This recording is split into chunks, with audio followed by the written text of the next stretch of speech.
Great. Thank you, everyone, for joining us today. Welcome to our panel, Okinawa to Palestine, Struggles Against Military Occupation and Colonialism.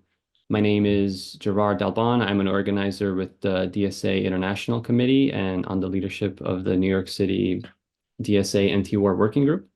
And I'll be facilitating tonight's event. And we will have this recording up and sent to everyone afterwards.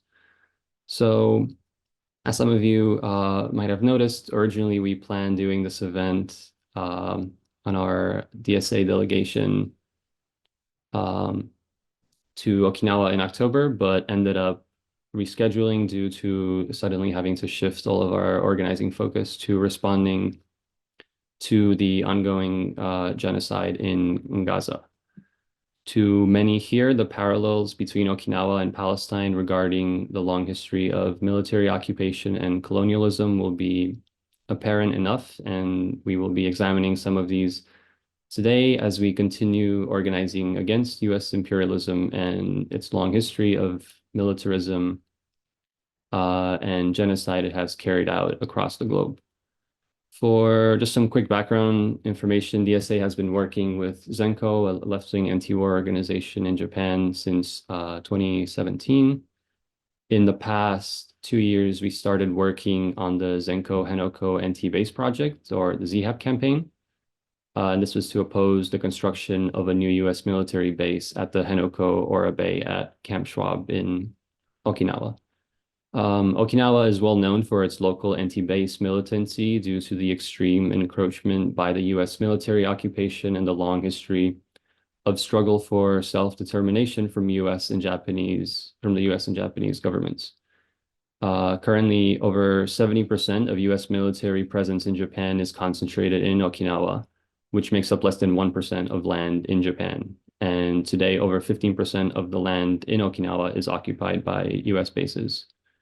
Earlier this year, I was invited by ZENKO to travel to their National Assembly back in July on our first DSA delegation to Japan, where I attended along with another IC member here, Seth, for a week-long trip to Okinawa and Yokosuka to tour the US bases and meet with local anti-war organizers. So I'll be doing a bit of a report on some of this, and we will show some of the footage from Okinawa that Seth took there. And we will also hear from Seishi Hinada from ZENKO and speakers in Okinawa, Suzuyo Takazato and Kunio Arakaki. And we will have a discussion about some of these ongoing struggles against the history of military occupation and colonialism that Okinawa continues to struggle with today, and how these parallels coincide with what we have been seeing in Palestine today. So to start off, we're going to start off with some of the footage, and I'm going to pass it over to Seth to talk a little bit if he wants to introduce himself and how he helped on the delegation in Okinawa.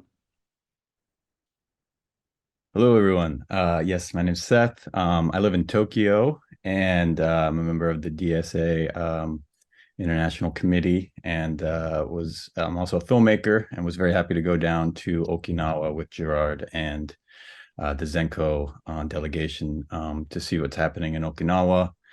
As you'll see in the video, we saw an amazing energy of resistance to what is really just unacceptable actions by America in terms of displacing the Okinawan people, of building bases against the wishes of the vast majority, of environmental degradation, etc. And we'll hear from our panelists. But yeah, I'm just struck, now we went in July, and now since the events of October and ongoing in Palestine, I think what I'm struck by is the need to support the efforts to decolonize everywhere, because as we see in Palestine, the dangers are immense, and in Okinawa, and I think we'll hear from our panelists tonight, you know, where we're headed in Okinawa could very well be towards the kind of just mass atrocities we're seeing in Palestine today. So I'm grateful to have been a part of the delegation. And yeah, Gerard, if you want to play the video.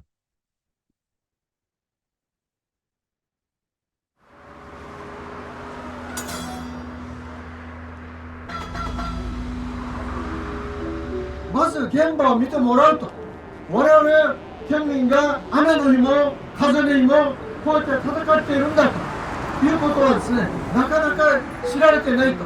しかし我々はここにありますように3308日ここで戦っております。This is the encampment is planned in this area. But so far, people are resisting. 歩く人は歩いていってもらって、であと車乗る方乗っていってもらう。お願いします。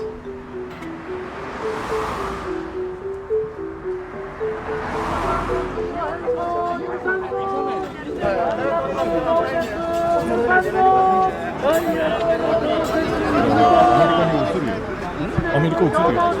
アメリカ。日本工事許さんぞ。洪水排除やめろ。どうぞ。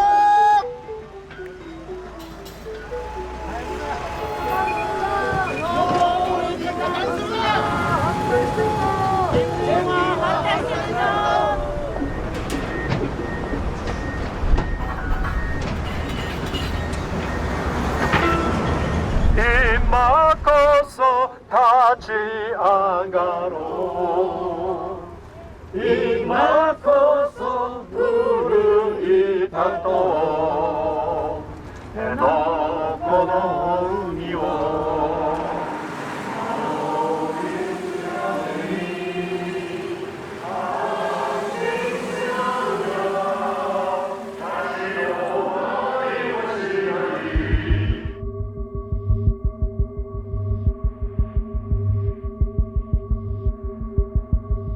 この地図大事なのは、この黄色い点線、活断層、活断層が2本走ってますっていうもので、ここに辺野古弾薬庫。What are they stationed? Like missiles or? この弾薬庫に入れられるのはどういうものですか？核です、核。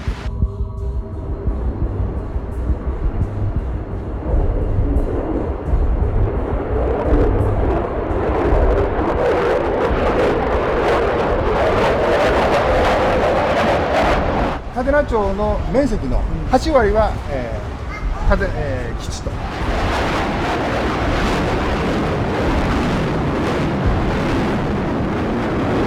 一番大きなのが爆音の被害の1時、2時、3時、4時、40年間以上にわたって裁判をずっと継続しているということになります。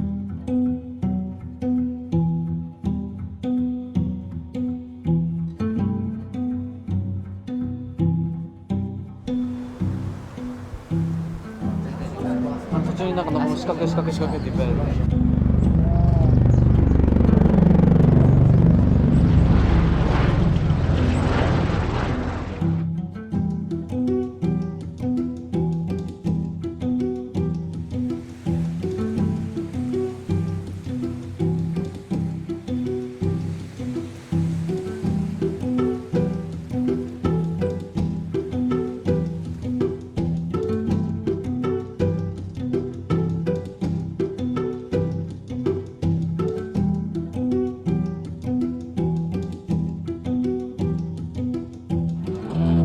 こちらの方に普天間飛行場のファイヤーピットみたいな、それで消火訓練をしていて、泡消火剤がこちらの方、普天間第二小学校の近くの排水溝を普通に流れてたんですね。でそれでこの普天間第二小学校の PFAS のその近くのグラウンドはもうすごい。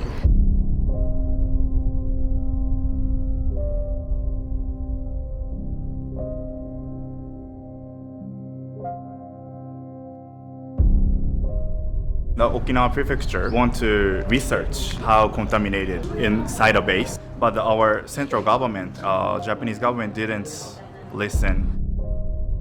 The status of force agreements between Japan and the US don't admit the local governments. If you just pass this line, we are arrested. And she was also arrested. So this is very unfortunate situation because in Okinawa, so many, now it's 15% of whole Okinawan island are occupied by US military. 3 months land battle, and we lost 1/4 of our population. And even as soon as they landed, they start raping women. We know so many happens, but since Japanese women hesitate to report to police, they are kept in family secret.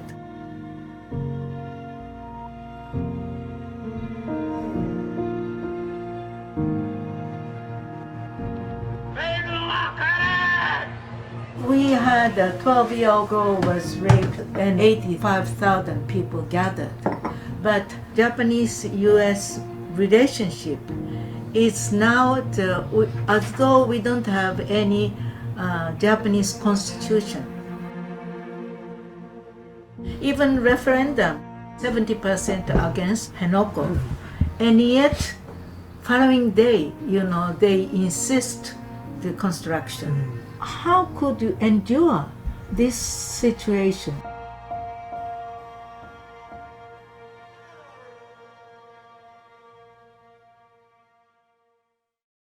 Okay.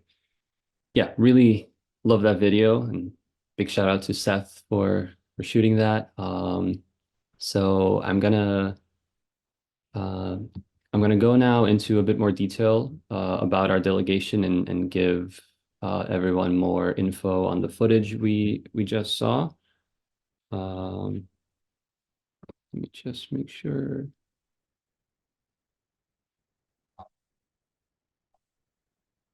Okay. So yeah, we traveled to Japan for a week earlier this year at the end of July on what was our first DSA delegation with ZENKO.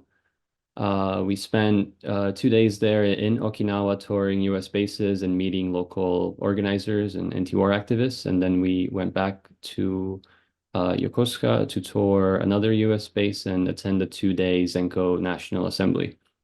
And I really want to shout out the amazing work that ZENKO has been doing for organizing this really great delegation, especially Seishi Hinada, who is here tonight and will speak a little later as well.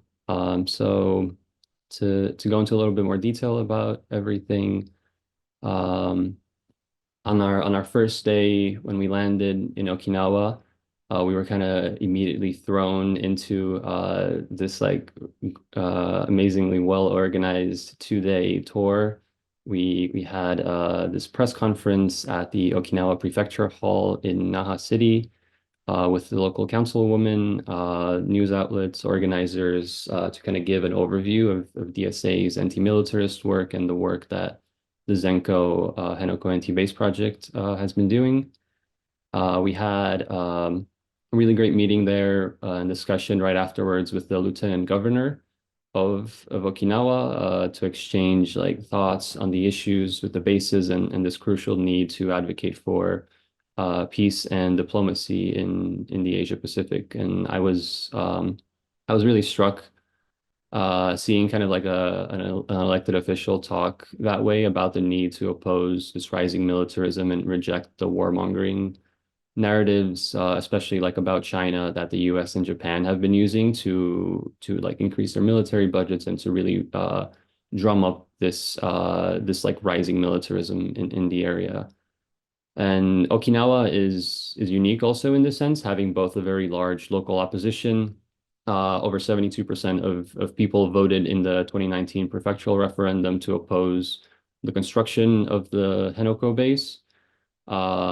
And as well as having a local elected government and governor who opposes these US bases and is advocating for peace, instead of more militarism in the area. And yeah, I was extremely, impressed by ZENKO and the Okinawa activists we met there for organizing everything on such a tight schedule. We were really only there for 2 days, and it felt like we met like a million people, and we saw like, all of these like military bases, and still it was only just a small, really fragment of the total extent of the occupation, and how it kind of encroaches on everyone's daily lives. So uh, on this afterwards, after this press conference, we traveled to the first US base we visited. We traveled to an observatory overlooking the US Futenma Air Base in Jinwon City. And we met there with local activists and organizers who have been organizing against the ongoing dangers posed by the base. And this is the base that in 2003, U.S. Secretary of Defense Donald Rumsfeld of all people called the most dangerous base in the world, if you can believe that. And this is because of its location in the center of like this busy city surrounded by schools, and having had a long history of like accidents and incidents regarding the military base, including like a helicopter crash on a school. And it was very clear, the absurdity of this base. It's like really difficult to overstate, like being right in the middle of this busy city, with like ospreys flying overhead. Think like Central Park in New York City if it was like a foreign airfield, off limits to like everyone in New York. It's like a very absurd scenario, as you saw in the video. And the space has actually been slated to be closed by the US for decades at this point, but it continues operating. So Henoko is sort of posed as its replacement. No one is actually really believing that or accepting it. I think this is sort of kind of a clever lie that the U.S. and the Japanese governments are imposing to really just continue their ongoing, to just construct another new U.S. military base, and that's why locals are demanding to both shut down Futenma finally and also stop the construction of the new base at Henoko. One of the organizers there that we saw in the video, Junichiro Motoyama, was talking to us kind of about this large prefectural referendum that they held in 2019. It was this kind of like large historic referendum. They had to get over 100,000 signatures to introduce it. They got over 72% of the population opposing the base, and as you saw, the next day, the government, continued to demand the construction go on, even against the wishes of the local people and of the government. We also talked to some of the groups there, some of the activist groups who discussed the PFAS chemical contaminations to the local surrounding. This is one of the kind of big problems surrounding all of these bases, and really one of the main demands that the local activists are asking of the U.S. government to address immediately and to investigate these chemical contaminations and carcinogens that are impacting like schools, water supplies, and have been left unaddressed so far by the U.S. government. And there's actually been a bit of positive movement politically on this lately, where AOC and some other Congress members have been introducing amendments for addressing some of these in the NDA, and there's a bit of political movement kind of addressing this issue. So later that same day, we visited the office of this anti-war organization, Okinawa Women Act Against Military Violence, who had just actually returned from leading the protest that day at Camp Schwab against the Henoko construction. So Suzuyo Takazato, who is here today, and we'll talk a little later about this, discussed their work over the past 7 decades of documenting sexual violence from U.S. military personnel against women in Okinawa, with hundreds of documented cases over the years. And as I was mentioned in the video, a lot of these have really gone unaddressed. the U.S. government really and the U.S. military personnel are not held to account for these for this. And yeah, later that night we also met with some other local experts discussing the PFAS contamination. So this was kind of all in the first day. It was really kind of a wonderful kind of experience of meeting all of these people and seeing their for the first time they're like organizing in person. Very inspired by all of the work that everyone has been doing. And on the second day, we traveled to Camp Schwab, which is located near Nago City. And this is the site of the new Henoko-based construction, which is currently the kind of big opposition that has really at this point garnered like international attention and support among people all over the world to oppose the construction of this base. The protesters at the encampment we visited have actually consecutively been there protesting outside the base for over 3,300 days in a row, which is almost 9 years. And actually at a different site at the beach, there have been there for over 7,000 days, almost 2 decades at this point. We spoke there with a lot of the local organizers, kind of delivering our message of solidarity from DSA, and we talked about how Okinawans have been like fighting there for so many decades without giving up. And we toured this encampment to see kind of all these like solidarity messages from like all over the world of people who have, it's been kind of like a site of people going, supporting their struggle. They actually explained how the encampment recently came under new threat from the military authorities to actually be removed, which the organizers have kind of been refusing to budge on. And we joined them outside of the base gate to stop the construction trucks from entering. And this has been a tactic that protesters have used there for decades to try to delay the construction. Sometimes they get arrested. That day, the base security basically kind of pushed everyone aside. They seem very hesitant, as you saw in the video, I think with the cameras and like foreigners being there. And yeah, it was actually the kind of, and this is also kind of the big current development that currently the Japanese courts have now ruled that the construction has to start, even against the wishes of the local government. And this is kind of like an ongoing legal battle, but now it's kind of reaching a moment where for the first time the construction is supposed to happen while the local government is directly disapproving it.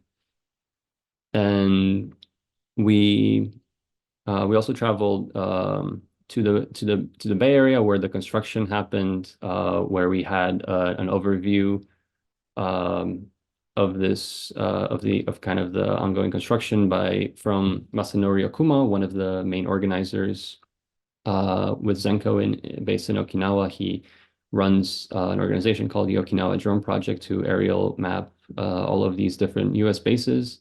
And he kind of detailed the hazards of the construction, due especially to the soft seabed and the fault lines that intersect directly where the land reclamation for this airstrip that they're really trying to build is located, as well as the damage to the local environment. It's actually this Bay Area is actually designated by Mission Blue as a hope spot because of its harboring this endangered species of dugongs and other rare species of like corals and other sea life. And afterwards, we visited some of the local organizers at their headquarters for a longer presentation mapping out all of the various bases across Okinawa. And I'm kind of giving a quick overview so people get kind of a basic idea of this, but it really is hard, I think, to convey fully the scale and the extent that this base occupation really poses on the locals. We were sitting there. There was like there's like helicopters like flying over us while we're like discussing, you know, this issue of like this enormous kind of decades long military encroachment. It was very kind of like I don't know, like very surreal almost, like how people have had to kind of deal with this for so long.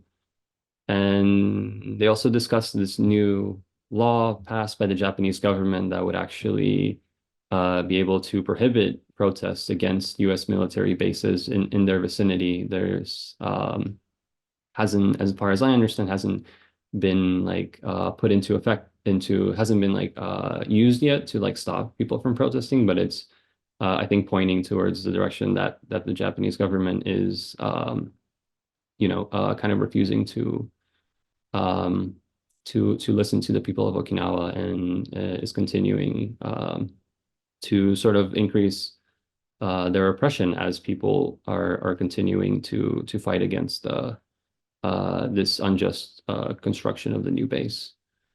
And yeah, from there we drove to this next military base, and actually on the way there, I remember we were passing by just another massive military base. You know, we were kind of like driving by for like mile after mile as we were um, driving across Okinawa, you know. Yeah, and it's I've kind of been organizing around this for a while, but it was still like it's like very different when you see it in person, the extent of like just like how much land and like how kind of like um how much it's actually encroaching on people's lives is like very, very telling. And in person, I think like actually they were explaining how like houses have to be built like on the steep hillsides just because like so much of the kind of flat prime land is taken up by the bases. Um, and this has posed, you know, a whole bunch of issues of like overcrowding of kind of like lacking industrial development over the years. And yeah, this and right for the last base that we visited in Okinawa for at the Kadena Air Base, the largest foreign U.S. air base in the region. We met there with the local council member who discussed some of these issues that the surrounding 5 towns are dealing with due to kind of like the deafening noise from the fighter jets and warplanes that are flying off just like across the street from people like every day. We were there for like an hour and we saw like over more than like 10 fighter jets fly off, you know, with, as you saw in the video, it's like these planes like reach, they cause like intense 100 decibel noise at takeoff, which is, it's like damaging for people's ears. It poses health risks to people. It was also just like incredibly another like example of just like how absurd the occupation really is of like people having to live across this military base and just like have to deal with like, you know, fighter jets flying off even at night. This was one of the things that they were discussing, that these flight tests and these the issues with the noise that the people have, these are really like ongoing like all the time. And the residents have kind of repeatedly sued the Japanese government because of the noise and the developing health issues, and this kind of continues being left unaddressed. And currently there's another very large lawsuit trying to stop the overnight flight tests and to try to finally have some sort of restitution for the damages that the local residents have had to deal with for all this time. And yeah, I think you kind of get a sense from the video, but it's still very like hard to convey just like how disruptful and like really dystopian the situation is for people there. And that's really been going on for decades at this point. And Yeah, I think, and this was just kind of like our 2-day trip in Okinawa. It's not even, the full extent of what's really going on. But I was incredibly inspired to like meet everyone that has been, fighting this for the past decades. And the next day when we returned back to Yokosuka, we spent the day touring the U.S. Navy base there with local anti-war activists who organized a boat tour in the bay to see the military installations. And we sailed around for a very, very up-close overview of the many Japanese and U.S. warships. In what is really a public city dock, you can actually just go right up against these like giant warships. It was like very surreal. We had at one point a U.S. military patrol boat like tailing us. It seemed to like try to like scare us off. And yeah, this was the fifth base that we saw. Very just a small portion of the total extent of the military occupation. And yeah, it's as I said, I've been kind of organizing around this for a while. We were talking about how it is kind of hard for people in Okinawa to explain to people outside, especially even people in Japan, on the mainland, to explain the full extent of this and like how how their right for self-determination has been denied all these years. And yeah, I think later that day we also gathered at the city center for a kind of a pre-meeting before the National Assembly. We met a lot of international guests, including some from Korea, who also spoke about their own similar work in Jeju against the U.S. militarism there. And yeah, the next day we attended the ZENKO National Assembly, which is kind of like an annual convention open to the public to show the various organizing work that ZENKO has been doing across Japan. We had over 500 people attending this kind of large gathering at the city center hall, and we heard from various like politicians and local elected leaders, labor union activists, like youth members, international speakers, as well as like newly elected council members from the Movement for Democratic Socialism, which is a ZENKO affiliated socialist organization, very similar to DSA actually in the way that they kind of operate as like a sort of quasi party. And yeah, I was very honored, to give a presentation there on DSA's work over the past years and our recent involvement with the ZHAP campaign. And yeah, one of the kind of repeating themes and kind of like one of the important aspects for the two-day assembly was building international and regional coordination in the region to oppose U.S. imperialism in this new Cold War against China, which has really led to this newly escalated U.S. militarism in the region, with new bases going up, including in the Philippines and Guam, with the new construction in Henoko, it's new military alliances, like large military drills, very large expanded military budgets. Japan is doubling its military budget, and really increasing tensions in the region. And yeah, the assembly ended on the second day, and I spent my kind of last few hours there before my flight, joining audience members and demonstrators in the streets outside of the military base. It was all really like incredibly inspiring time to be there for a very short, week of meeting everyone and talking to all the comrades in Japan about their struggles and our, connected fight against imperialism and organizing working class power to build really a better world, which puts working class people's interests first. And very big shout out to ZENKO and Hinada and all the great organizers we met, and for everyone, that kept the struggle against the military occupation alive for all these years and building the anti-war movement. And, I'll kind of end on the note that these struggles around the world, from Okinawa to Palestine, are interconnected with our fight against U.S. imperialism. And it will really take, it really takes working class people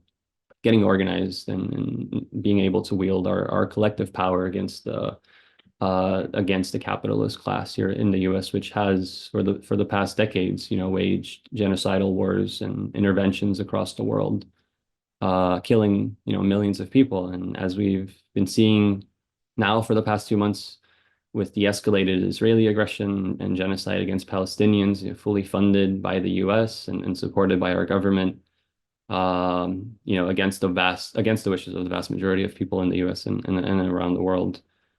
Similarly, I mean, the people of Okinawa have endured for decades foreign occupation that has rejected their right for self-determination and subjugated them to the whims of U.S. empire in the name of its interests around the world. So, I'm just very thankful for all of our good comrades and guest speakers for joining us today. I'm going to pass it over to Seishi Hinada now for a report from ZENKO. And Seishi Hinada is a National Executive Committee member of ZENKO, the National Assembly for Peace and Democracy, which emerged in 1970 out of the student movement in the 1960s. And he joined ZENKO in 1981 as a university student activist in Hiroshima's anti-nuclear peace movement. And Hinada, you can go ahead. Okay, hi, my name is Hinada, and I am given just 5 minutes to report, to make a short report to update you on what ZENKO has been doing recently. First, I will talk about this Okinawa Prefectural People's Peace Rally held on November 23rd. Over 10,000 people got together in Okinawa from in and out of Okinawa to raise their voice, never to turn their islands into a battlefield again. These are 2 pictures of the rally. In the rally, Governor Deni Tamaki addressed the rally saying that we have to rectify this absurdity of over 70% of US bases in Japan being imposed on Okinawa. When he arrived at the venue, big applause occurred. And this is Ms. Suzuyo Takazato, one of the panelists today. She also addressed the rally, and she said from the stage, 28 years have passed since SACO agreement in 1995. The situation, however, has even worsened. We have to squarely reject any move toward war. Yeah.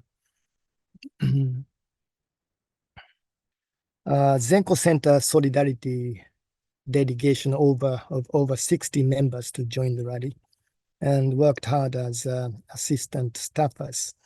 We also collected over 500 signatures for ZHAP campaign. In the evening, ZENKO youth made an appeal on the stage at the national meeting attended by around 200 people from around the country. These are 4 members from ZENKO youth.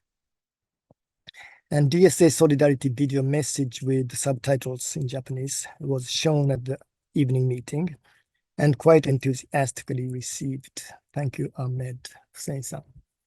Yeah, this is the hall, and in front of at the stage there's a screen. Yes, and I will add some recent work.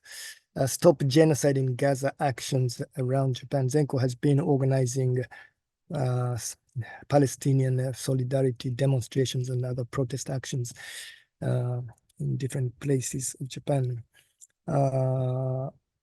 The Palestinian solidarity and Stop Genocide in Gaza actions have been intermittently taking place all around Japan. These pics are from demonstrations staged in Osaka last month, I think. The Kishida cabinet, with a very low rate in opinion polls, have kept an ambiguous stance about the ongoing massacre, substantially supporting the Zionist genocide in Gaza. In 2014, Benjamin Netanyahu visited Japan, and in return, then Prime Minister Shinzo Abe visited Israel in 2015. Then both countries have been promoting mutual cooperation in the fields of developing defense technology. Trade fairs called ISDEF Japan have taken place, and over 10 Israeli military companies participated. They are touting that their military equipment is superior because they have already tested in real combats, i.e. Gaza and West Bank. Well, these are protest facts format of ZENKO aimed at Israeli and US embassies as well as Kishida cabinet. So in addition to street actions and demonstrations and protest actions outdoors, we are collecting these facts, protest voices from the passers-by and send them to 3 countries, Israeli, US, and Japan.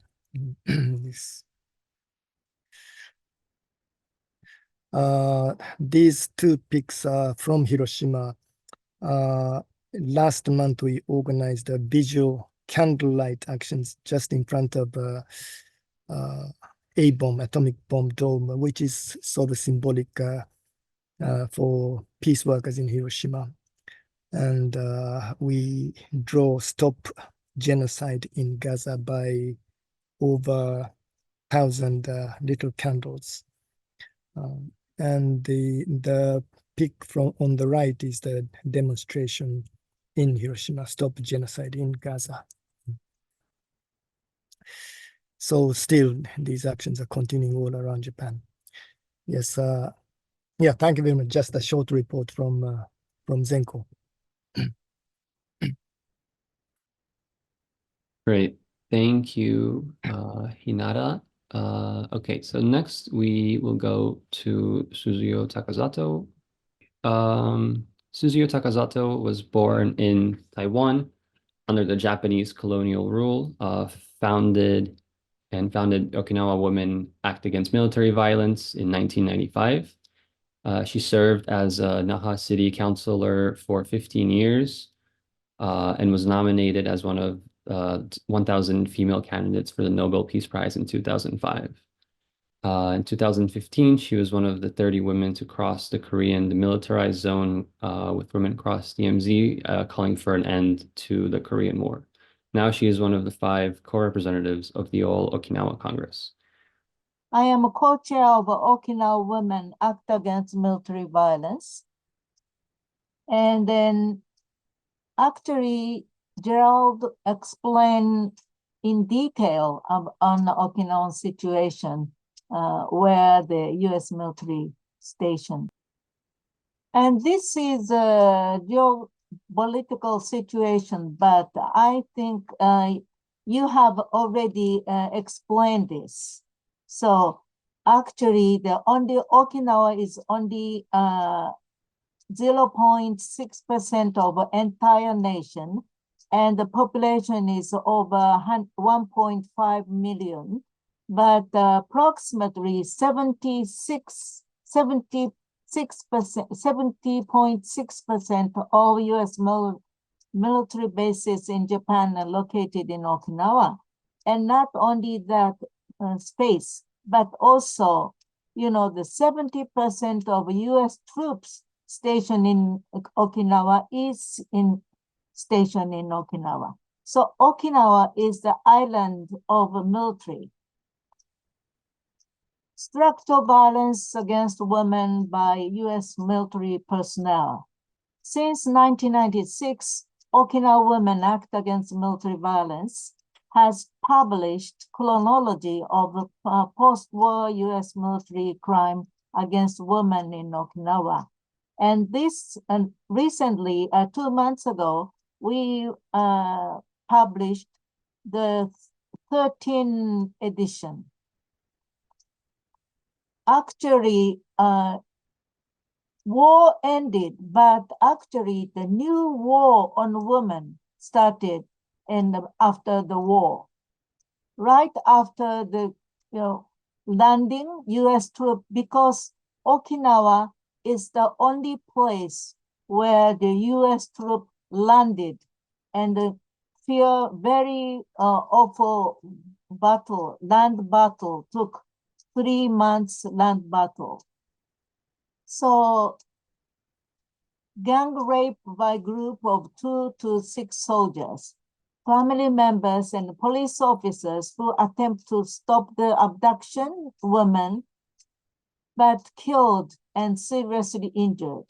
Rape happened everywhere. In concentration camps, field hospital, open field, road, well, inside the military facilities, and women were taken away from the family home. Mother with baby on her back were abducted, raped, and brutally killed with their babies. Rape victim including infant of 9 months old baby, a 6 years old or 8 years old, ranging in all ages. Many children were born as a result of rape by the U.S. military members. Most of the crimes were not punished. During Vietnam War time, a woman working around the base were targeted of violence. 2 to 4 women were strangled to death yearly. But this sign of approved for U.S. forces is all the brothels, bars, and restaurants, working there, women working there have to take venereal disease checkup twice a month. So this is shown that's approved for U.S. forces. In addition, there were countless women who had experience of nearly being strangled, which suggests that there was endless structural violence by U.S. troops. I was a social worker 7 years, and I met many women who have been raped, and even they have mentally troubled. In 1995, Okinawa citizens rally with 85,000 people gathered to protest rape of a 12-year-old girl committed by 3 U.S. soldiers. Because of this very strong anger protest, U.S. and Japanese government founded the committee, SACO committee, Special Action Committee on Okinawa, and they delivered the agreement. It says that the return of Tema Air Station, it was located in very condensed area, relocate to Henoko, and return half of Northern Training Center. But actually,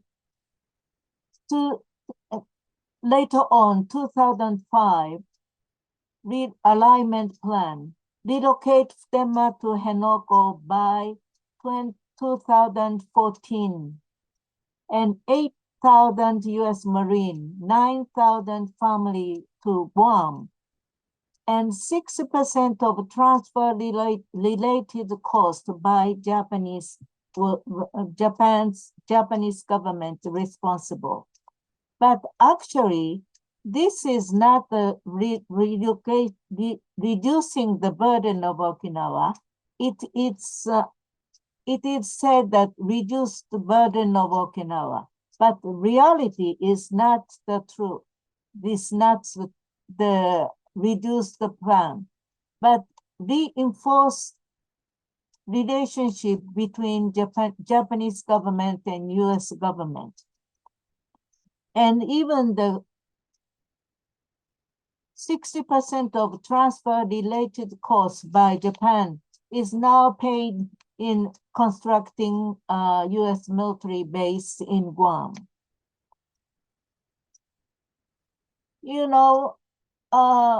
Okinawa, we have two rules.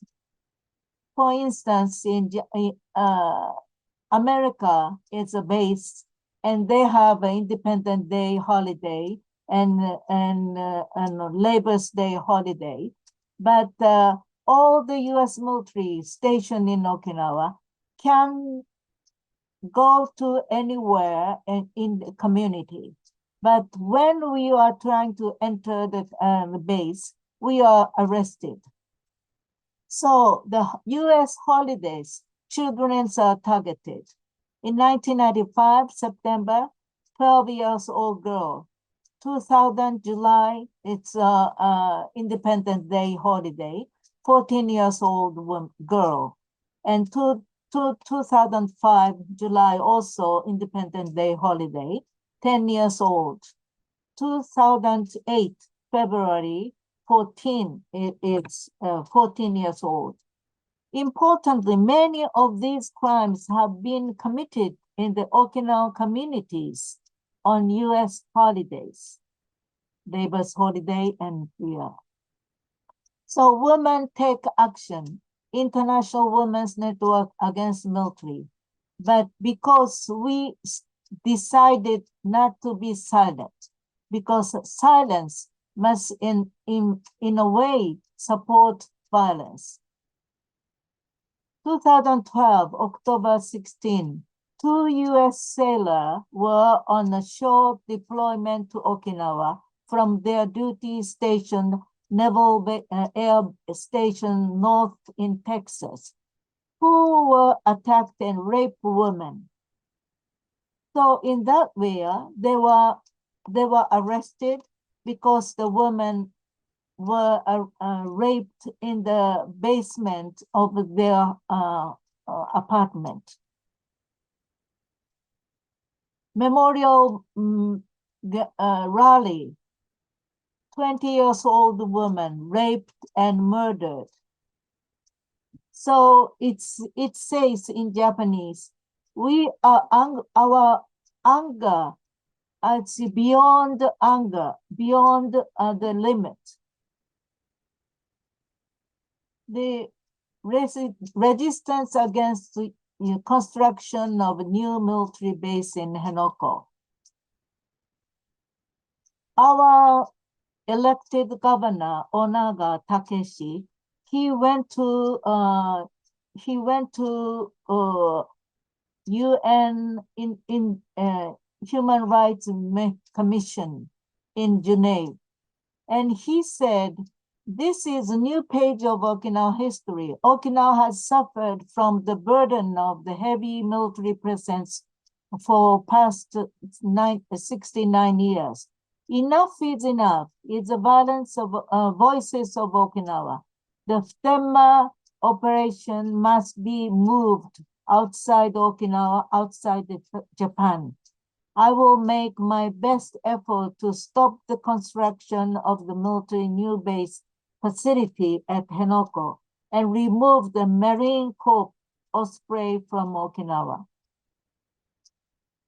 But our struggle is still continuing. And I was injured. My ribbon, 4 ribbons were broken.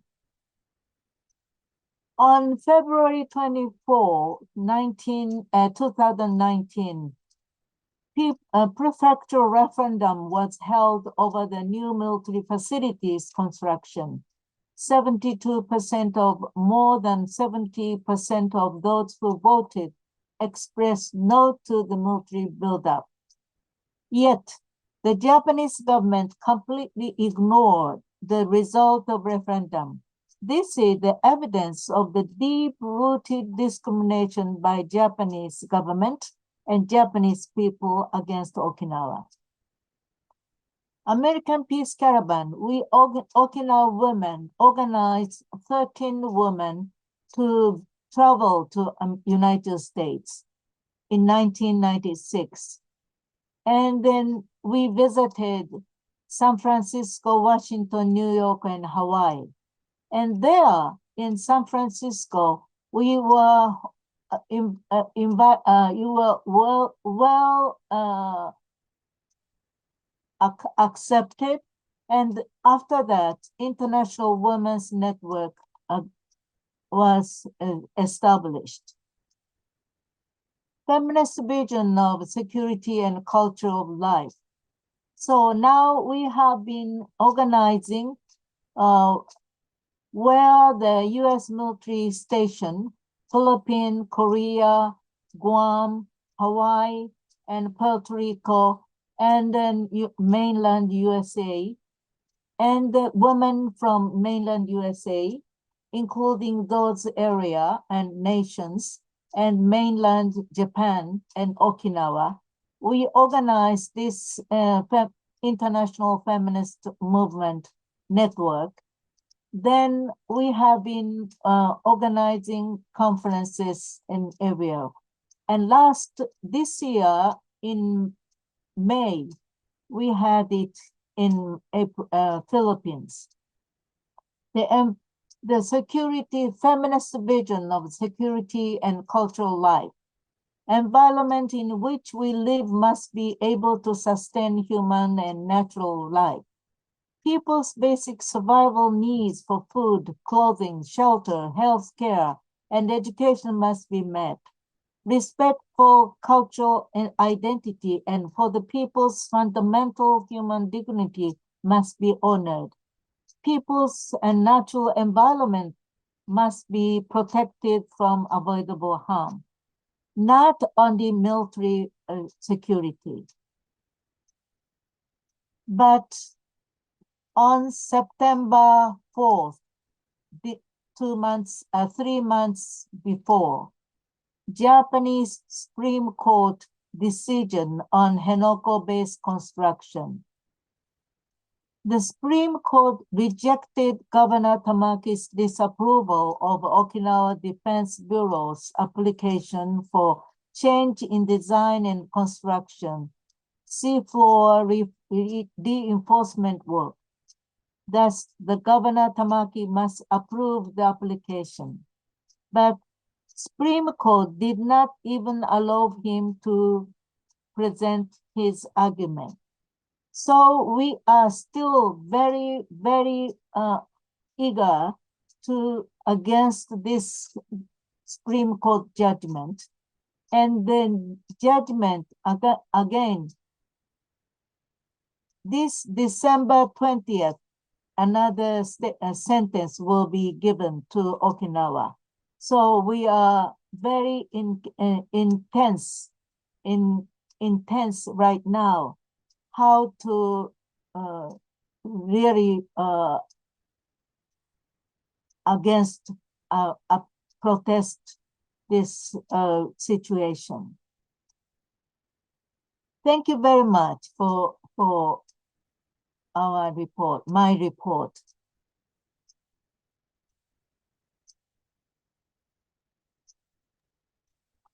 Great. Thank you so much.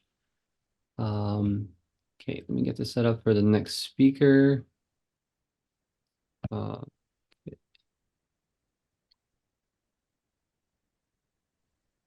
Okay, Kunio Arakaki was born in Koza City in Okinawa. He is a former reporter, editorial writer, and Tokyo branch manager of the Ryukyu Shunpo, Okinawa-based NT-based local newspaper. He published Fabricated New Cold War in 2020 and is currently serving as Secretary General of No More, The Battle of Okinawa, Life is a Treasure Association.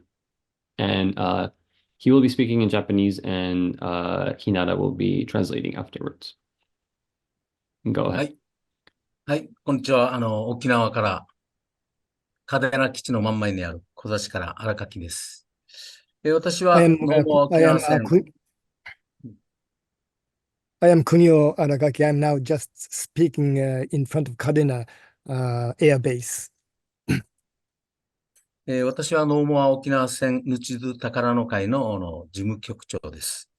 私たちの会は日米政府が中国脅威論を煽って台湾有事をめぐる日米政府の台湾、沖縄の軍備強化に反対する行動を行っています。I am the Secretary General of No More the Battle of Okinawa, Life is Treasure Association, our organization is actively engaged in opposing the military buildup in Taiwan and Okinawa by the Japanese and US governments, stoking the alleged threat from China and the potential Taiwan contingency. 原稿内容を少し言います。沖縄でも毎週、ガザの即時停戦の活動を行ってて、12月23日に、那覇のメインストリートである国際通りで、デモと行進、集会を行います。We have been repeating our actions against the massacre in Gaza, and now we are planning to stage a big demonstration on December 23rd in the main street of Naha. はい、続けてください。今日のお話のタイトルにガザの即時停戦と今日のガザは明日の沖縄を掲げました。多数の子どもや女性、市民が犠牲となるガザの惨状は近未来の沖縄戦のありさまを予想させます。ガザに対する無差別攻撃は国際人道法に反すると批判を浴びていますが、住宅密集地の真ん中やすぐ近くに米軍基地やミサイル基地を配備する沖縄の状況も国際人道法に反しています。In today's speech, I chose the titles Immediate Ceasefire in Gaza and Today's Gaza is Tomorrow's Okinawa. The tragic situation in Gaza, where numerous children, women, and civilians are becoming victims, raises concerns about the future scenario of the Okinawa war. Indiscriminate attacks on Gaza have faced criticism for violating international humanitarian law. The situation in Okinawa, where military bases and missiles facilities are deployed in the midst of densely populated areas, also goes against international humanitarian law. どうぞ。海とイスラエルが設置した壁に囲まれるガザ地区は戦争になった場合、ウクライナのように陸続きで逃げることができません。沖縄も台湾も周りを海に囲まれ、戦時には軍事利用される空港や港湾も攻撃目標となって住民は島の外に逃げることができません。その沖縄の島々に日米はミサイル基地を配備し、中国との戦争準備を進めています。The Gaza Strip, surrounded by the sea and walls erected by Israel, lacks adjacent land access in the event of war. Unlike Ukraine, which is a continental country, similarly, Okinawa and Taiwan are also surrounded by the sea. And during wartime, civilian airports and ports under endured use become targets, leaving the residents with no option to escape. In the islands of Okinawa, Japan and the US have deployed missile bases, advancing preparations for potential conflict with China. 沖縄の島々に配備されるミサイルは中国にも届く長距離ミサイルです。米軍はウクライナに供与したハイマースやトマホークミサイル、極超音速ミサイルの配備を計画しています。自衛隊も離島防衛用高速滑空弾など各種の長距離ミサイルの配備を計画しています。これらのミサイルはすべて車載式、車に乗せて移動しながら発射するもので、ミサイル基地が標的になるだけでなく、基地を出たミサイル発射車両が島中に展開し、島中が攻撃拠点となり、敵国のミサイルの攻撃目標となります。島々の住民は逃げ惑い、島の外に逃げることもできず、ガザと同じように多数の住民が犠牲となることは確実です。The missiles deployed on the islands of Okinawa are long-range missiles capable of reaching China. The US military plans to deploy missiles such as HIMARS and Tomahawk missiles, as well as hypersonic missiles. The Japanese self-defense forces also plan to deploy various long-range missiles. All of these missiles are vehicle-mounted, capable of launching while moving on vehicles.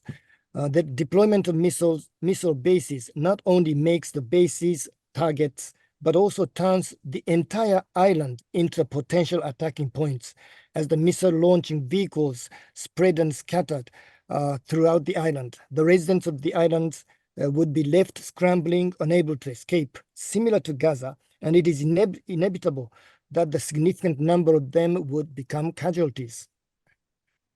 このように島の外に逃げることができない小さな島にミサイル攻撃基地を設置することは国際人道法が定める軍民分離の原則に明確に反します。空港や港湾は軍事利用が計画されているため戦時下で攻撃目標となり住民は島の外に避難することはできません。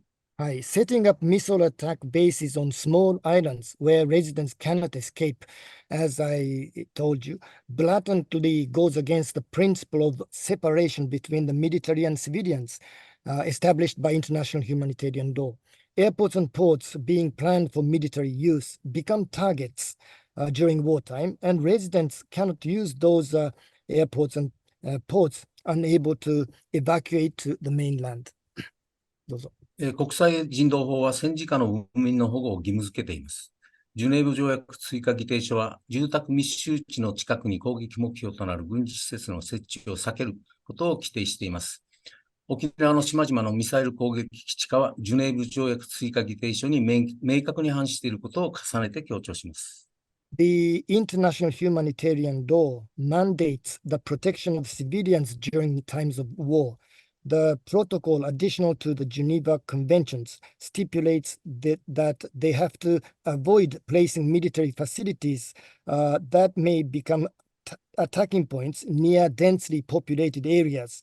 So to transform the whole island into the missile base is a clear violation of this Geneva Convention.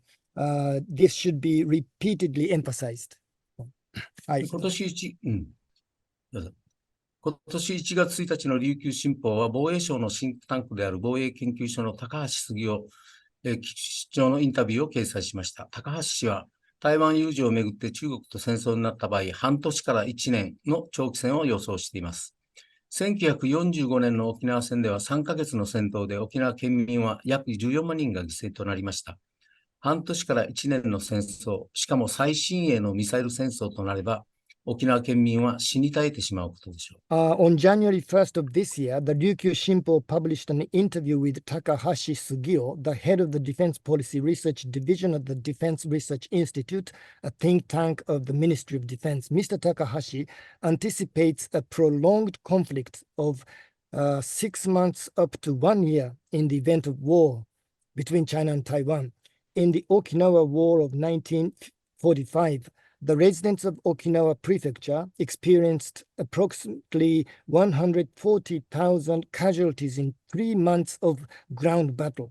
With the prospect of from 6 months up to 1 year war, especially a war involving state-of-the-art missile warfare, the people of Okinawa are likely to face dire consequences.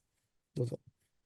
高橋さんは中国軍との戦闘によって台湾を含むこの地域がウクライナ以上に破壊される可能性が高いとも予想しています。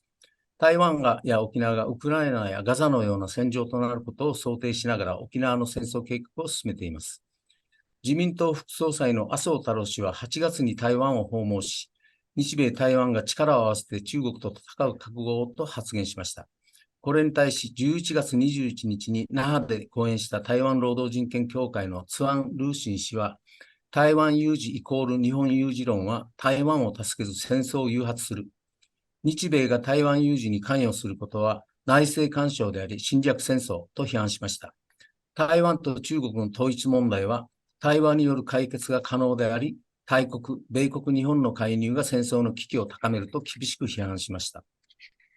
Director Takahashi also predicts that in the event of combat with the Chinese military, there is a possibility that this region, including Taiwan, could be as devastated as in Ukraine, with the possibility of Taiwan and Okinawa becoming battlefields in mind. Plans for war in Okinawa are advancing. In August, Taro Aso, the vice president of the Liberal Democratic Party, visited Taiwan and stated that Japan, the US, and Taiwan should be prepared to fight against China together. In response to this, Tsuan Rusin of the Taiwan Labor Rights Association, who spoke in Naha November 21st, criticized the idea that crisis in Taiwan equals crisis in Japan. This does not assist Taiwan and may incite war. He further criticized the involvement of Japan and the US in a Taiwan crisis as interference in internal affairs and the act of aggression. He sternly criticized that the issue of reunification between Taiwan and China is solvable through dialogue only, and the intervention of major powers, the US and Japan, increases the risk of war. アメリカは第二次大戦終結後に沖縄、日本、韓国、フィリピンに軍事基地を置き、ソ連、中国の共産国に対する軍事的な防波堤としました。ソ連の崩壊後も米軍基地のプレゼンスを維持し、現在は中国封じ込めの前線基地として沖縄、日本、韓国、フィリピン、台湾を利用しています。米国の世界ナンバーワンの軍事経済覇権を維持するための対中軍事包囲網を築き、アジアの国々の軍事的な緊張を高め、この地域を戦争に巻き込もうとしています。After the end of World War II, the United States established military bases in Okinawa, Japan, South Korea, and the Philippines, serving as military bulwark against communist countries such as the Soviet Union and China. Even after the collapse of the Soviet Union, the US maintained its military presence in the form of military bases, currently utilizing Okinawa, Japan, South Korea, and the Philippines and Taiwan as frontline bases for containing China. The US is building a military encirclement against China to maintain its global #1 position in both military and economic aspects, escalating military tensions in Asian countries and attempting to involve the region in war. どうぞ。アメリカ政府が懸念する中国脅威論は本当でしょうか。中国と台湾の紛争があった1958年の第三次海峡危機の時に在沖米軍基地から中国福建省に対する核攻撃を米軍が真剣に検討していたことがダニエル・エズバーグ氏の文書に記されていたことが日本の共同通信社により報道されました。Is the China threat theory promoted by the US government true? According to reports by the Japanese Kyodo News Agency, documents from Daniel Ellsberg revealed that during the Third Taiwan Strait crisis in 1958, when there was conflict between China and Taiwan, the US military stationed in Okinawa was seriously considering a nuclear attack on China's Fujian province. 本土復帰前1967年の沖縄に米軍は1287発の核兵器を貯蔵し、台湾にも56発を置いていたことが国防総省の文書で明らかになっています。沖縄のメースビーチ対地核ミサイル基地は中国の北京、上海、重慶、武漢など工業都市に照準を向け、1962年のキューバ危機時には沖縄の基地に誤った発射命令が出され、寸前で発射を開始したことを NHK が報道しています。Before the reversion of Okinawa to Japan, documents from the US Department of Defense revealed that in 1967, the US military had stored 1,287 nuclear warheads in Okinawa and had deployed 56 in Taiwan.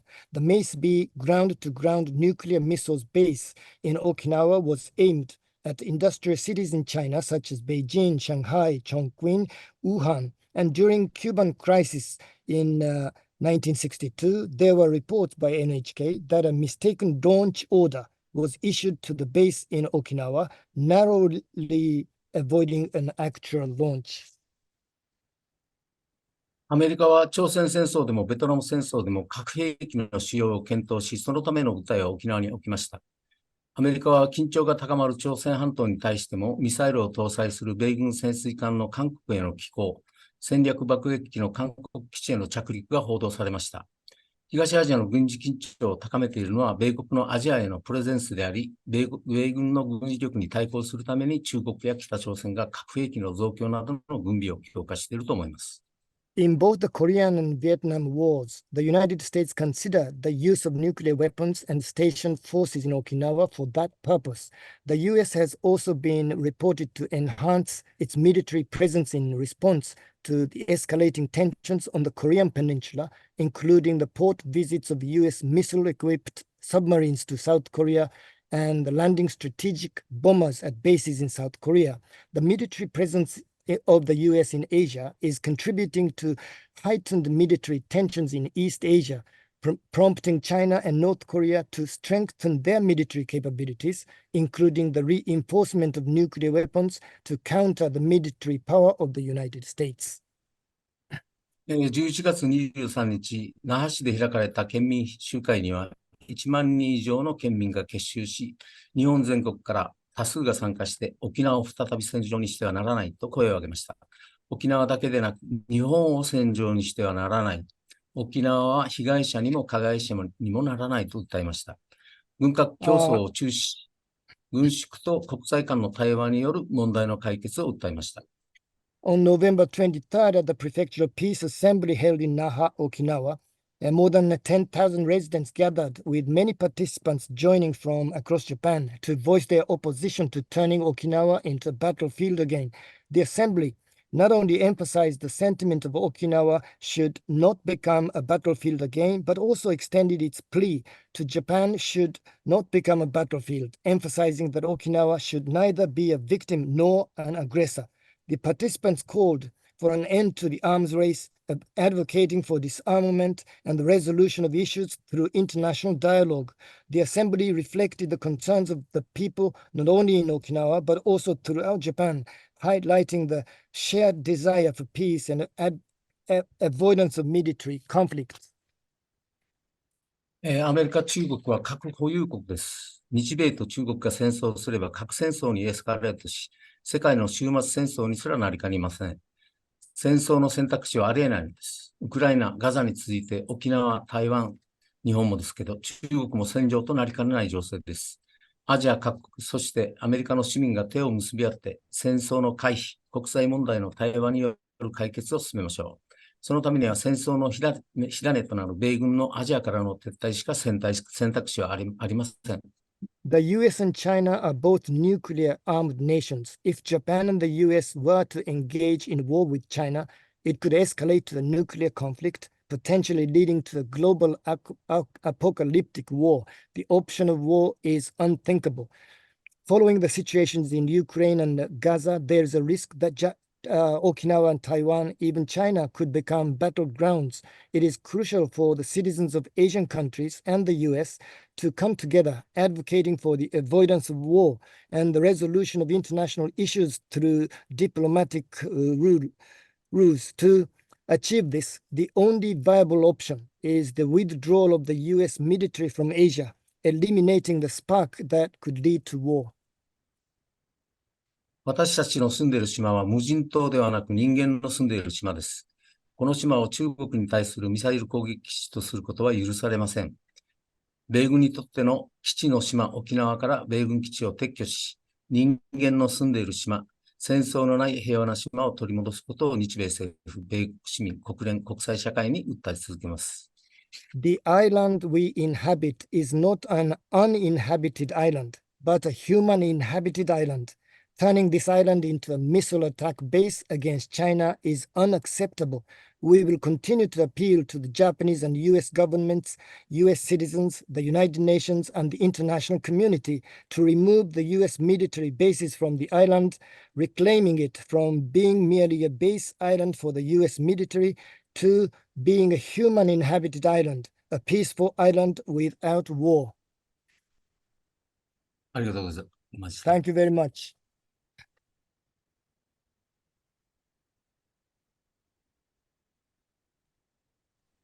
Great. Thank you so much for that. Okay. So we have a couple minutes left. So I think we're, just gonna go into like, I'll put like one question out basically, and I think both of you can talk about it like a little bit if we can. We're sort of like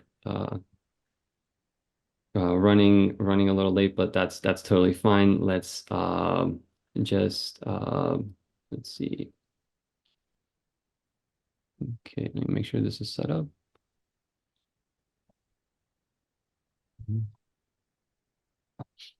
Okay, so yeah, one of the kind of main things that was like a center at the National Assembly, and that Kunio Arakaki was also talking about, is this, and I think it's really sort of like at the center of all of this, is the US has been really escalating its rhetoric, specifically against China in the past years. It's been using this as sort of its go-to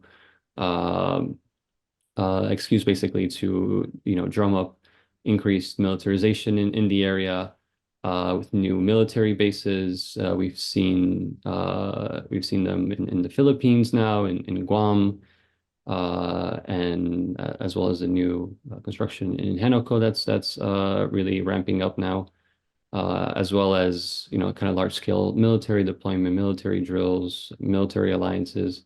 So kind of one question that I think if you could both kind of want to address a little bit is how do people in Okinawa view this escalating like rhetoric from the US and that the Japanese government is also using, and why do they reject it in terms of not accepting the idea that more military bases and more militarization and larger military budgets will make them safer? And maybe if you can talk a little bit about like how do people organize against this? How do they how do they stage actions? What kind of civil disobedience have people been using? How do they kind of mobilize people to support this, and especially like younger people?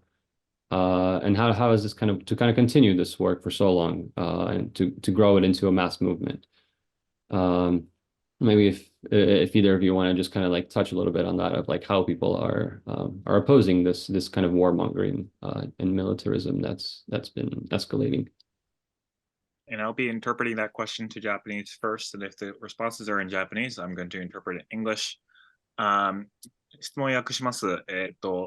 米国はここ数年中国に対する発言を過激化させており、新たな軍事基地の配備や軍事演習、新たな軍事同盟など東アジアにおける米国の、軍事化が進んでいるのが、焦点となると先ほど荒木さんもおっしゃってましたが、今沖縄の人々はこの状況をどう見ているのでしょうか。そして、この軍事基地と軍事化がもっと安全になるという考え方がなぜ反対されているのかを教えてください。あと、具体的にどのような活動につなげているのか、抗議活動やデモなどどうやって行っていて、特に若者をどうやって引き込んでいるのかなどを教えてください。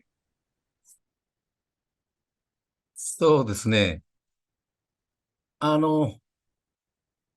沖縄はずっと戦後のアメリカの占領、その後復帰後もですね、米軍基地に反対して撤去を要求してるんですけど、沖縄の小さな声、日本人の人口の 1% しかないので、なんか日米の安全保障という名前の下でですね、沖縄県民 1% しかいないんで、国民の。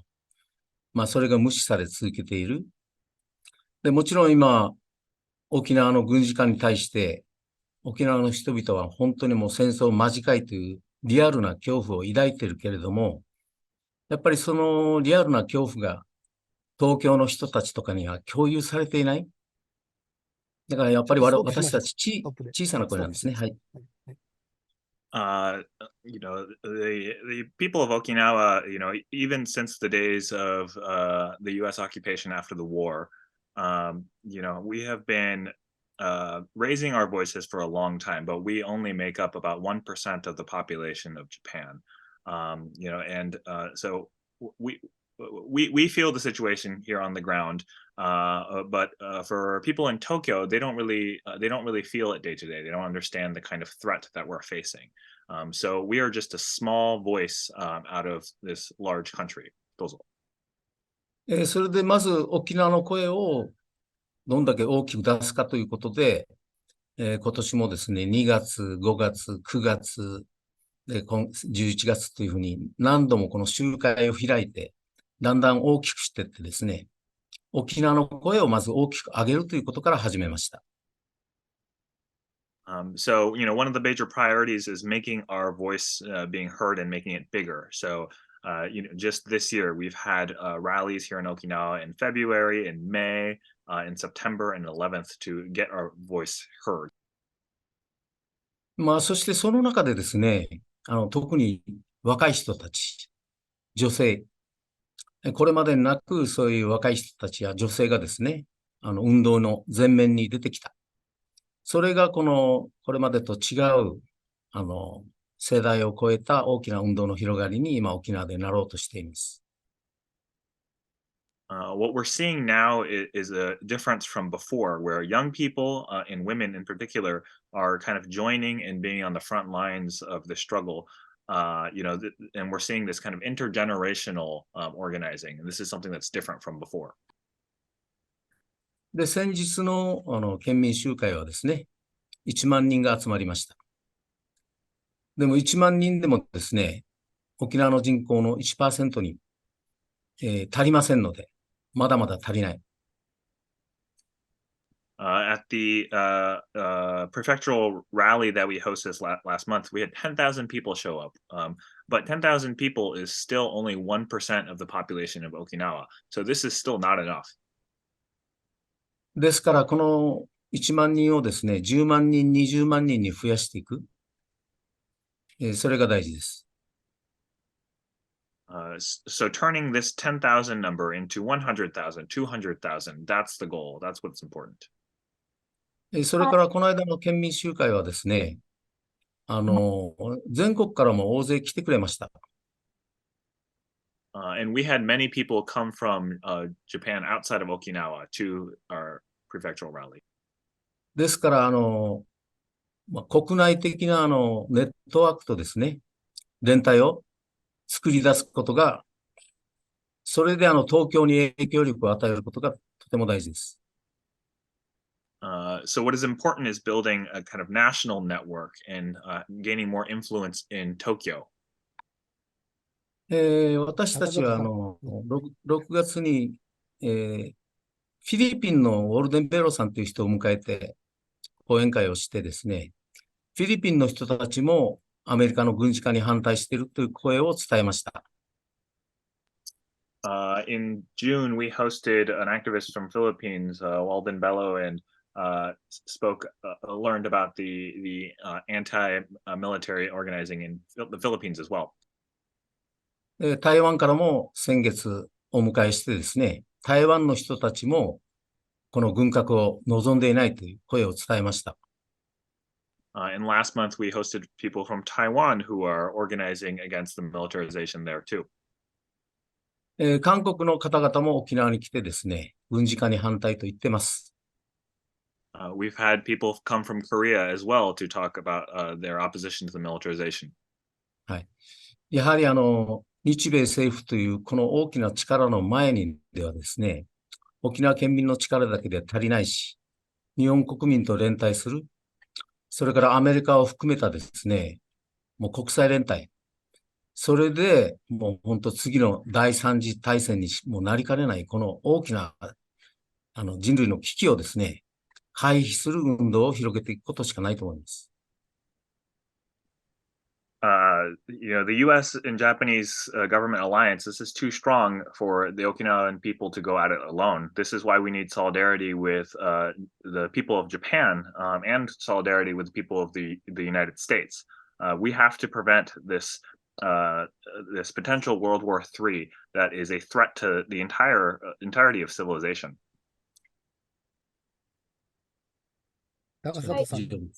Yes.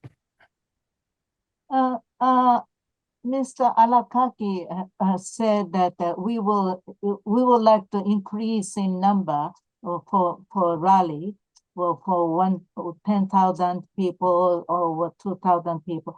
But actually, we have been working this in past. For instance, in 1995, 85,000 people are gathered to protest, to show our anger. And even, before when the 20 years old women were murdered, and we had 70,000 people gathered. So actually, 10,000 or 11,000, 10,000, even on textbook rally against the textbook, that's Japanese military actually killed the Okinawan people, but trying to find the height in the textbook. So to show our protest, it was 110,000 people gathered.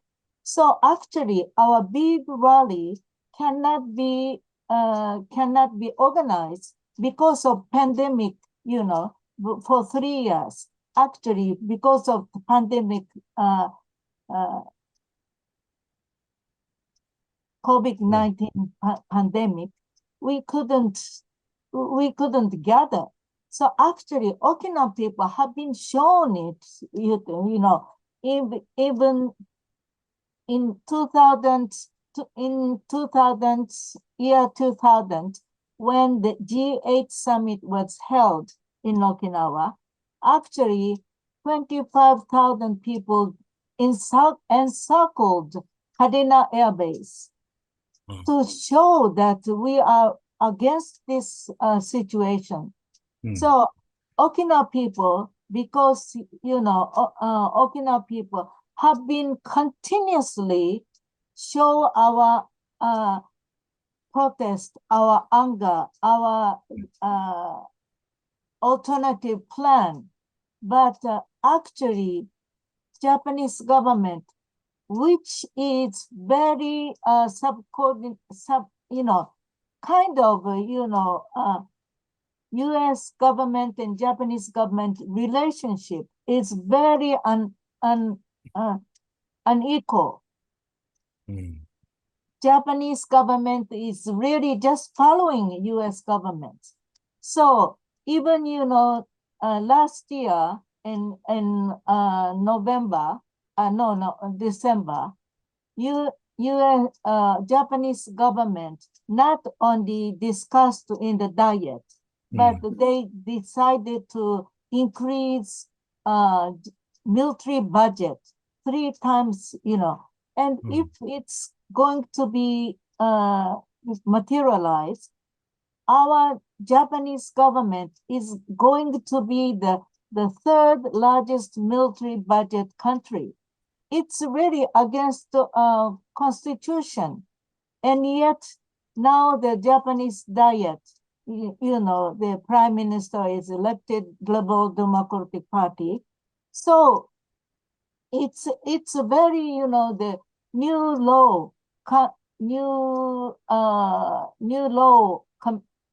passed and diet, not passed the diet, but the cabinet only decided this, increase of military budget. Why? Because it's a big pressure from the U.S. government.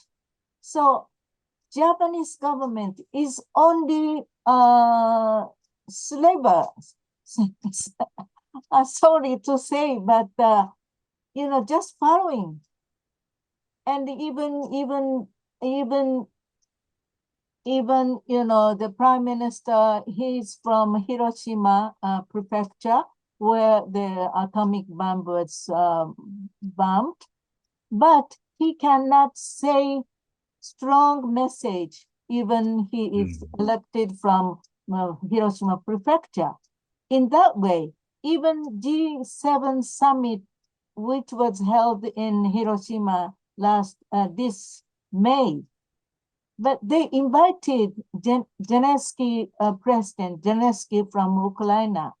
So in that way, and they never passed the message to against the atomic bomb.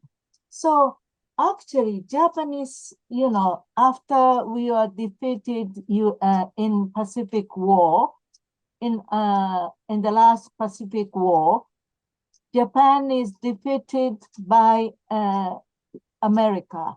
And also because of traumatized, then they are now cannot be equal position. I hope you understand. So even, the Ukraine and Okinawan people at the gate, at Camp 12 gate, when the in the media says Russian soldier, Russian invaded, Russian attacked, but all the women here in Okinawa that don't say only Russian soldier, but the U.S. soldier are the landed to Okinawa and 78 years ago. So we should just say that not only the nation, but also the militarism, also the power game. I hope you understand what I say. I understand. So actually, U.S. Japanese is not able to decide anything at all. But even Israeli military had a joint maneuver, joint exercise in northern part of Okinawa. So actually, U.S. is really coordinating beyond the nations, the military exercise, and using Okinawan land for, I hope, I hope. So I am very much, even the Supreme Court decision, even right now, how to proceed Henoko construction. It's really because always Japanese government have to ask U.S. government how their plan or their thought, their what you say, plan. So actually, Japanese governments, it's really very sad, very, very, very sad. They cannot be independent. So you are in United States. I hope you fight in the United States. Yeah. Absolutely. Yeah, thank you both for that. We have one quick question someone posed in the chat, and they said that they have family and friends in Okinawa, most of whom are pro demilitarization, but there are some who accept the U.S. and Japan fear-mongering narrative that if it's not for the U.S. bases, that they'll be under Chinese rule. And what are some talking points to respond against that? もう一つ質問です。これ、このウェビナーに参加されている方からの質問です。私は、sorry, I just lost that. 私は、沖縄に、家族や、友達がいます。その中の多くの人は、軍事化に反対していますが、中には、米軍基地がなければ、沖縄は中国に占領されてしまうという、アメリカや日本政府が広める、嘘を信じてしまっている人もいます。こういったことに対する、反対する返答などはありますか？ですね、やっぱりプロパガンダに騙されているということが大きいと思います。The big thing is that they are being they're being duped into believing propaganda. 沖縄に住んでる人も、日本の人も、あたかも中国が沖縄や日本に攻めてくるっていうふうに勘違いしてるんです。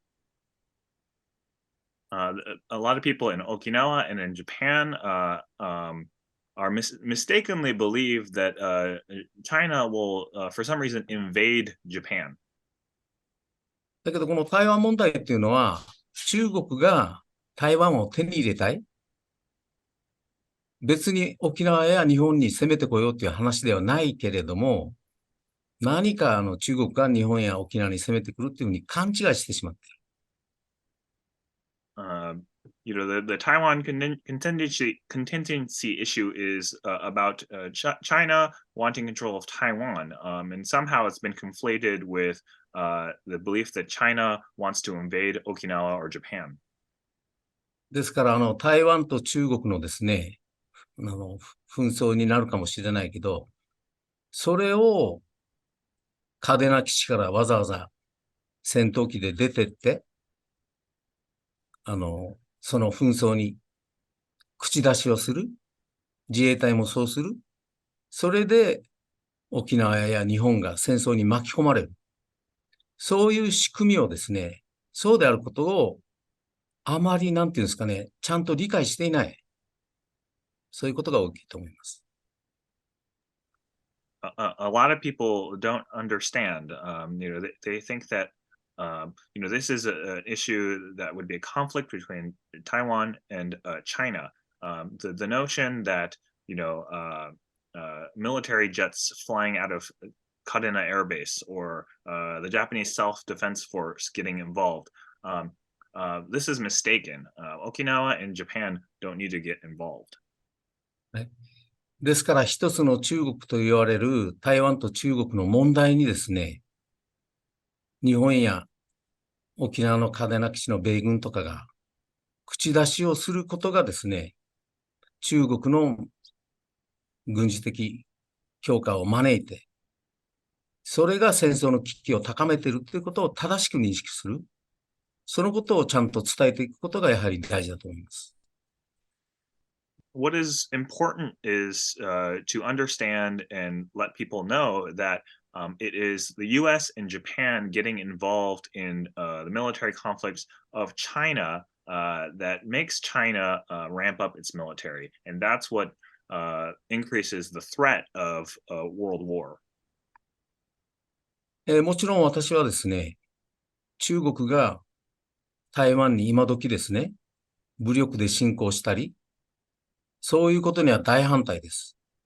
そのことには、沖縄も日本も世界の国々もみんなで反対していくべきです。ですけど、その問題に、アメリカとか NATO とか自衛隊が口出ししてですね、軍事同盟関係でですね、向き合う。これこそが本当に戦争の危機を高めている。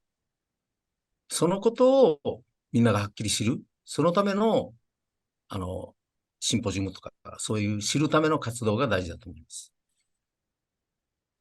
I, of course, oppose any military invasion from China into Taiwan. And I think we as the world, Okinawa, Japan, the countries of the world should oppose this. But getting involved with the US or NATO or the Japanese self-defense forces getting involved, that's wrong. And doing so, and facing this with military alliances only increases the threat of war. And that's why we need to have, more symposiums like this and speaking out against it. はい、以上です。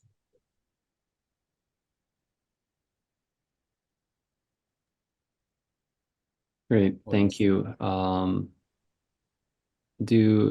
think if we're coming up now a little late, I think if either of you have any closing remarks before we end, otherwise, let me just share a quick kind of take action links that we have for people.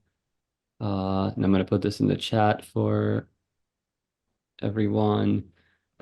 Jumped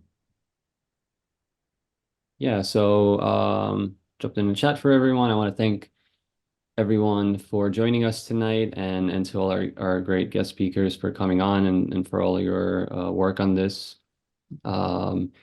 We have a couple links here if people want to check them out. You can see DSA's work on this at dsaic.org/chap. And you can use this other link, dsaic.org/zhap to sign ZENKO's petition. And you can also see their work on their website and follow them on social media.